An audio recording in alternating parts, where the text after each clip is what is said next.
on se retrouve aujourd'hui pour une nouvelle comparaison, de nouveau dans le cadre du PLIP 2020, et il s'agit du roman L'apprentie faucheuse. Alors, pour moi, ce fut une très bonne lecture, je me suis énormément amusée, ça m'a fait très plaisir de lire ce roman. Alors en fait, ce qu'il faut savoir, c'est que je l'ai lu après Le Phare au Corbeau, qui fut une lecture complètement merdique. On vous en parlera quand elle l'aura fini. Donc du coup, forcément, je l'ai un peu plus glorifié que peut-être ce qu'il aurait mérité en réalité, je pense. Du coup, moi je vais vous la faire dans l'autre sens. Je l'ai commencé juste après avoir lu La Tempête des Échos, le tome 4 de La Passe Miroir. Donc forcément, en termes de level, c'est pas du tout la même chose. Après, au-delà de ça, je pense que c'est quand même une lecture qui m'aurait moyennement plu pour les points que j'évoquerai plus tard. Et je la fais à l'envers puisque juste après, je lis Le Phare au Corbeau et que pour l'instant, ça se passe plutôt bien. Voilà, elle a intérêt à pas l'aimer parce que là, avec tout ce qu'elle m'a dit sur L'apprentie faucheuse, elle m'a complètement déprimée sur ce roman. Alors je vais essayer de pas vous déprimer autant, mais allons-y. Alors, je t'en prie, commence. Ouais, alors déjà, un point sur lequel on est relativement d'accord, c'est l'univers, l'inventivité de l'auteur.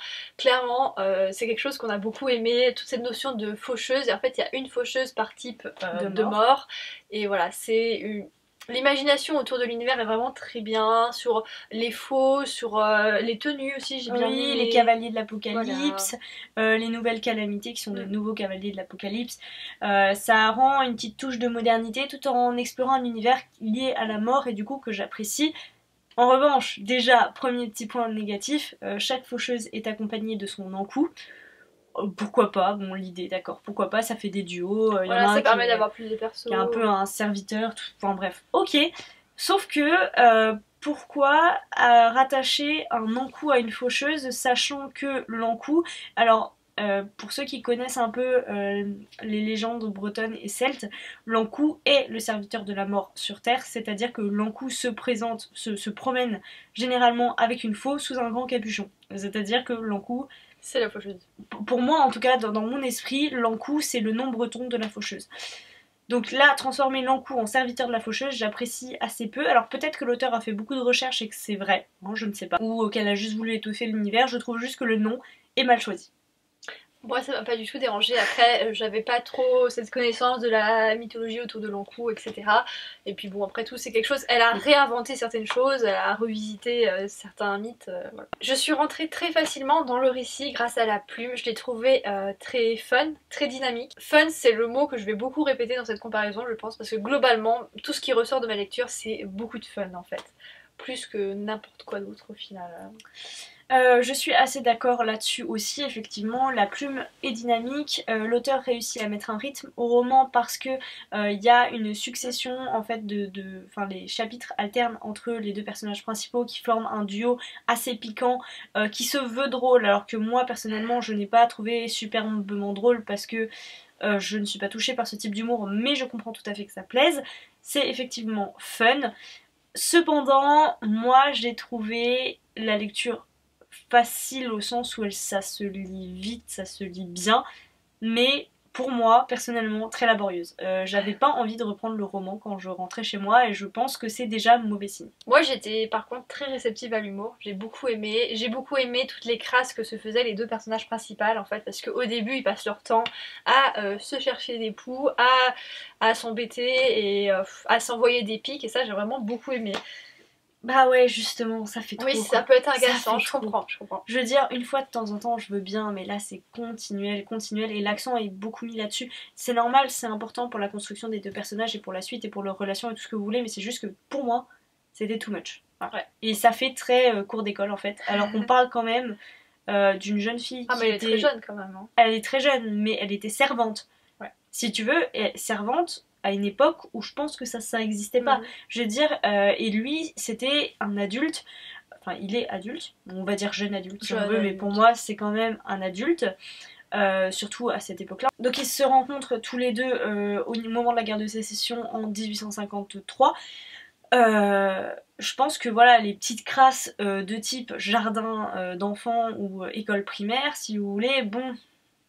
Enfin, pour moi, ça correspond pas en fait à l'état d'esprit des personnages de l'époque qui sont. Enfin, ils ont évolué, c'est certain, mais comment ils ont pu connaître ça. Je comprends que ça puisse faire rire, je comprends et tout, mais moi j'ai pas été réceptive. Je comprends vaguement un petit peu, oui, mais voilà.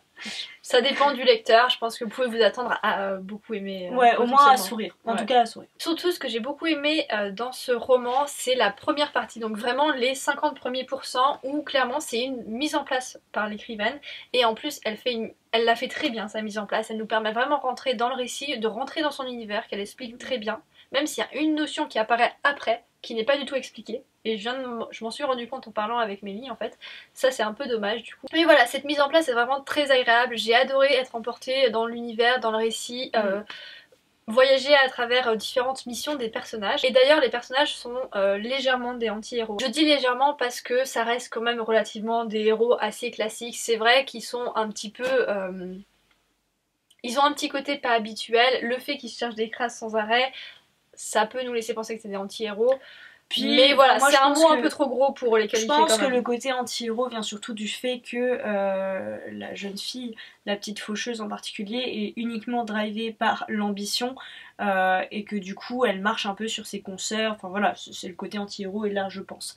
Voilà. Moi c'est ce qui m'a plu, on va dire. Franchement sans conteste, la première partie de mon point de vue était la meilleure. Alors certes, on sentait venir le scénario un peu sans grandes conséquences. Voilà, c'est que ça concernait la petite faucheuse, ses consoeurs, ça aurait pu être des punitions, tout ce qu'on veut. Moi j'imaginais bien la suite en mode elle essaye de regagner ce qu'elle pourrait avoir perdu suite à une punition ou quoi que ce soit. Mais en fait non, à partir de 50% d'un seul coup, ça change du tout au tout et ça n'a plus rien à voir. Enfin, si un petit peu mais... Non, ça n'a plus rien à voir avec sa quête à elle. Ah oui. Le début de l'histoire et ce dont moi on était embarqués. Ouais. Donc bon, ça aurait pu passer parce que ça commence à prendre de l'ampleur et c'est beaucoup plus grave d'un coup. Sauf qu'en fait, les raisons, les explications ne m'ont absolument pas convaincue. Et là je suis relativement d'accord avec Mélie quand même, mais je pense que c'est parce que c'est un tome 1 qu'on va avoir tout plein d'explications qui vont tout changer dans le tome 2. Enfin j'espère en tout cas que ces explications vont tout changer, parce que si ça change pas tout, je serai déçue. Voilà, il y a quand même cette place qui est laissée au mystère pour le tome 2.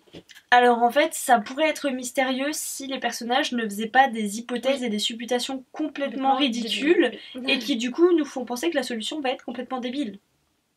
Et enfin moi j'en suis persuadée, hein. Enfin, ou alors j'espère que l'auteur réserve à Mélo une très belle surprise pour le tome 2, mais moi je ne le lirai pas. Et c'est pourtant c'est dommage, parce que ce que je vous ai pas dit c'est que l'apprentie faucheuse, ce titre est sur la liste de mes envies depuis que le Héron d'Argent a commencé à faire de la promo sur ce bouquin. Je voulais le lire en dehors même du Plib, je comptais le faire, vraiment, c'est quelque chose, c'est un roman, je l'ai vu passer, je me suis dit voilà c'est bon il est sorti, il faut que je le lise. Quand j'ai vu qu'il était dans les présélectionnés et qu'en plus la maison d'édition avait généreusement accepté de fournir l'e-book, j'étais ravie.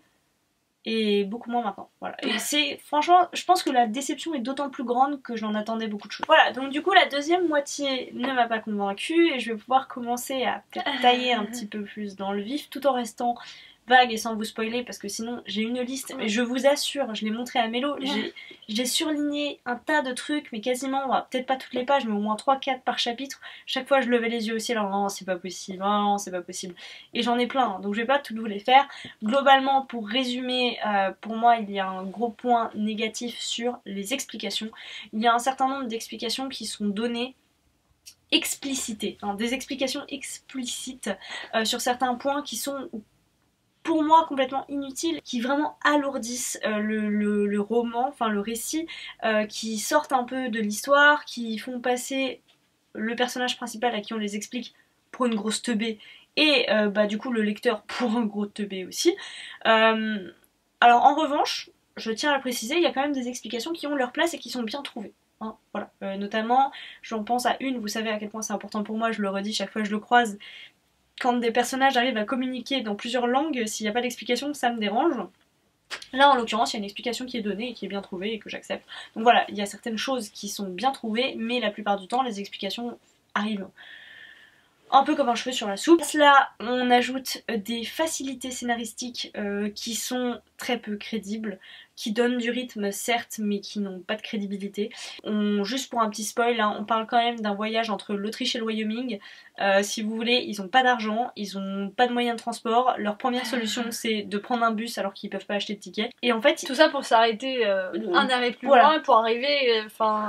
et c'est si vrai, vous voulez, là je suis d'accord. moi j'aurais eu ne serait-ce que là pour le coup un petit paragraphe ou un échange entre les personnages disant bon on se pose, c'est en plus ils sont posés, hein. On se pose, on réfléchit, on va faire ça, ça, ça, et l'objectif c'est d'arriver là en faisant ça. Même si ça avait été un peu tiré par les cheveux, j'aurais dit ok. Mais là non, ils vont prendre un bus, ils sont en Autriche, ils vont prendre un bus et ils se disent on va arriver dans le Wyoming. Et à cela s'ajoutent des descriptions qui parfois sont un peu too much. Plein de toutes petites choses comme ça qui moi m'ont sauté aux yeux. Des fautes aussi en termes de syntaxe, des fautes de vocabulaire mal choisies. Il y a des coquilles aussi, je les ai remarquées, mais après... Maintenant, il y a tellement plus de coquilles. Il y a tellement de coquilles dans tous les romans que je... Ouais. Alors moi, je te parle même pas des coquilles, c'est vraiment le choix de vocabulaire de l'auteur, le choix de syntaxe de l'auteur, comment elle a décidé de construire sa phrase qui donne un aspect un petit peu ridicule, quoi. Et voilà, la maladresse des descriptions, vous savez combien j'aime les descriptions bien faites. Je venais encore une fois de sortir de la passe miroir, donc forcément en termes de vocabulaire, en termes de syntaxe et en termes de description, on est sur du high level. Là pour moi c'est beaucoup trop faible en fait. Mais ça va, je veux dire.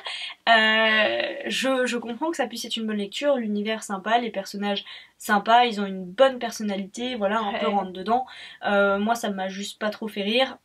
Voilà, mais voilà, il y avait ces points-là qui pour moi m'ont gâché la lecture et qui font qu'au final j'ai un ressenti très moyen sur ce roman et je ne suis pas d'accord sur le fait qu'il ait sa place parmi les présélectionnés. Je pense qu'il y a d'autres romans qui le méritaient beaucoup plus. Moi j'entends Mélo qui me parle de bouquins qu'elle a commencé à lire depuis un petit moment, au moins 2 d'entre eux qui auraient beaucoup eu leur place là-dedans et pas celui-ci. Ouais, bon, le phare au corbeau non plus du coup. Que je n'ai pas fini, mais on vous en reparle plus tard. Du coup, moi, c'est compliqué en fait parce que tous les points qu'elle a soulevés et qu'elle m'a montré, je suis relativement d'accord. C'est vrai que c'est assez mal fait ou peut-être des fois un petit peu ridicule ou ce genre de choses, mais il n'empêche que j'ai quand même beaucoup aimé et je sais pas pourquoi. Enfin, si, je sais pourquoi, c'est parce que c'est grâce au personnage, à l'humour, etc. Et je suis passée outre toutes ces choses, je les ai pas remarquées en fait. Voilà, ça m'a pas dérangé. Alors que dans d'autres romans, ça me saute direct aux yeux. Hein, donc voilà. Peut-être que le phare au corbeau, c'est moi qui vais rien voir parce que jusque là, j'ai pas encore vu trop de trucs. Et il y a un truc que j'ai bien aimé dans ce roman, c'est que l'auteur arrive à glisser des petits pics envers certains problèmes de notre société actuelle, donc des petits passages pour dénoncer la surpopulation, des petits passages un petit peu écolo, un petit peu notamment avec les nouvelles calamités, donc du coup dépression, stress, pollution. J'ai trouvé ça très fun et j'ai beaucoup aimé son inventivité. Elle arrivait à faire des liens avec des faits réels ou des objets réels et elle les mélangeait à son histoire, à son univers. Ça, j'ai trouvé vraiment très bien. J'aime bien quand il se passe ça dans ce genre de roman. J'ai bien aimé qu'elle ait transformé la mort en une industrie très très organisée. Ouais. Ça, j'ai trouvé ça fun parce que finalement personne ne sait ce qui se passe après la mort, si tant est qu'il se passe quelque chose. Donc voilà, elle avait le champ libre et elle l'a bien exploité. Ouais. Et surtout, j'ai très hâte de lire la suite parce que dans la suite, on va se concentrer sur la Santa Muerte. Donc vous savez, c'est cette représentation de la mort en Espagne, c'est ça hein? Alors, je suis pas sûre que c'est espagnol, pour moi c'est plus mexicain. Mexicain, oui, c'est au Mexique, pardon. Avec tout ce côté plus festif, plus coloré, etc. Et je pense que ça peut être pas mal. C'est un personnage qui est vaguement apparu dans ce tome. Ouais, et qui s'annonce pas mal. De tous ceux que j'ai vus de personnages secondaires, je pense que c'est de loin le meilleur. Voilà, très caustique. Là pour le coup, je l'ai trouvé très drôle. Pour moi, j'ai cette impression que tout le mystère qui est créé dans ce premier tome, j'ai très très peur. J'ai tellement peur que ça tombe comme un soufflet. Et que ce soit, franchement, vu le ridicule de certaines choses, je me dis mais... Ouais, non, j'ai peur, j'ai très peur. Ça va peut-être être très très bien. On verra bien quand ça va sortir. J'attendrai que Mélo me dise ouais, c'est génial. Il y a un seul petit point qui m'a un petit peu déçue, c'est qu'à la base on part sur une héroïne donc qui est plus anti-héros, donc qui ne devrait pas correspondre au cliché de l'héroïne qui est capable de tout, qui est surpuissante, etc., qui est prédestinée. Et au final, il y a un petit moment où on nous amène à ça, elle est prédestinée à faire ça. Alors après, c'est peut-être pas la finalité, c'est peut-être pas ce qui va réellement se passer. C'est peut-être juste une hypothèse dans les personnages, mais l'hypothèse est quand même amenée sur le mode de Amélia est prédestinée à faire ça, je ne vois pas d'autre explication. Voilà, donc ça c'est le petit truc un petit peu dommage. Mais on verra bien dans la suite et il n'empêche que c'est une très bonne lecture, que ça permet de passer un très bon moment sans se prendre la tête, en rigolant un petit peu, voilà. Donc je vous le conseille. Je vous laisse juger par vous-même. Sur ce, on va vous laisser là. N'hésitez pas à nous dire ce que vous en avez pensé. Donc si vous êtes plutôt comme Mélie ou comme moi, ou que vous pensez autre chose, dites-nous tout en commentaire si vous l'avez lu. Voilà, j'espère qu'on vous aura donné envie de le lire. J'espère que Mélie ne vous aura pas trop coupé l'envie. Et puis en attendant une prochaine vidéo, je vous souhaite de très bonnes lectures.